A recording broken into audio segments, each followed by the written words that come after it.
Welfare Association. Dhemaji District NDFB Welfare Association. Dhemaji District NDFB Welfare Association.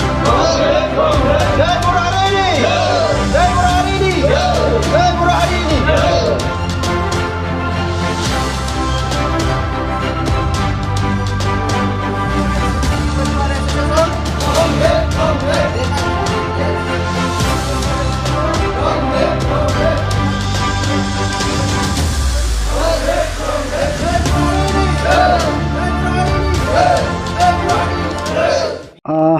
जोङो धेमाजि डिस्ट्रिक्टआथ' दाख्लैनि जिथुनाखि जानुवारिनि 23आवनो जोङो धेमाजि डिस्ट्रिक्ट जिल्ला एक्स एनडिएफबि वेलफेयार एसोसिएशनखौ जोङो सेन्ट्रेलनि निर्देश मथे जोङो दाख्लैनो दाफुंनानै लानाय जादोंमोन।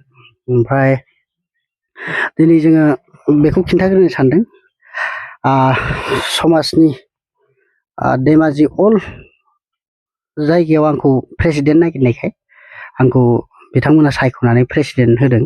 बिनि थाखाय आङो मोजां मोनदों। आरो बे आं माबाखौ खिन्थालांखानोसै, जोंनि जेनेरेल सेक्रेटारि हिसाबै गपिनाथ बसुमतारी बिथाङा जेनेरेल सेक्रेटारि बिबानाव मोनदों।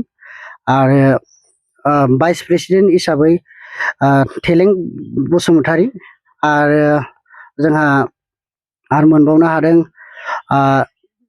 बिपिन नार्जारी, आरो भाइस प्रेसिडेन्ट हिसाबै मोनबावनो हादों आगुनिनो एक्स एनडिएफबि दिरेन ग्रुपनि दावहां बसुमतारी बिथांखौबो जोङो एक्स एनडिएफबि वेलफेयार हिसाबै जोङो मोननो हादों। आरो जेनेरेल सेक्रेटारि एसिस्टेन्ट हिसाबै जोङो मोननो हादों सेक्रेटारि हिसाबै मनरन्जन बसुमतारी बिथांखौ जों मोननो हादों। ओमफ्राय आरो जोङो मोनबावनो हादों, बिदिनो दङ। नोंथांमोननो जों हरगोन, बेखौ फरायनानै हरगोन नोंथांमोननो बे लिस्ट। जों एनडिएफबि एक्स एनडिएफबि वेलफेयार एसोसिएशन धेमाजि डिस्ट्रिक्टआव दाफुंनायनि उद्देश्यआनो जाहैबाय जोंहा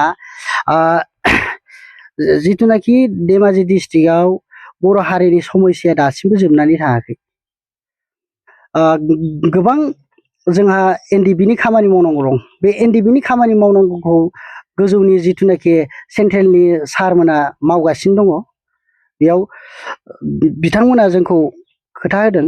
बिथांमोना अलरेडि जिमानखिनि एक्स एनडिएफबिनि जोंनि बिटिआर बाहेरावबो जिथुनाखि मोनबावनांगौ दं, माबा मोनसे समस्या दङ, बिथांमोनाबो बे खामानिखौ नाजानानै मावगासिनो दं। आरो बिनिफ्राय नोंथांमोना धेमाजि जिल्लानि सिङाव थानाय दख'रानि बबे दख'रानिफ्राय फैनाय जादों?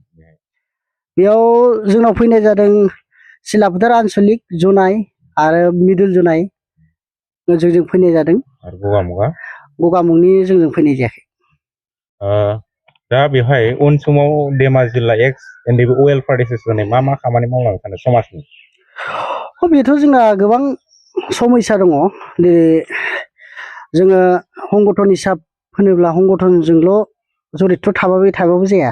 जों समाजजों थानानै, जों गासिबो रायजो संसारजों थानानै जों खामानिखौ रायजो समाजाव थाफानानै मा अलखदाव जोंहा बर' हारिया दासिमबो गोलैसोनानै दङ, बेफोरखौ जोङो नायबिजिरनानै जों मावलांनो नाजागोन।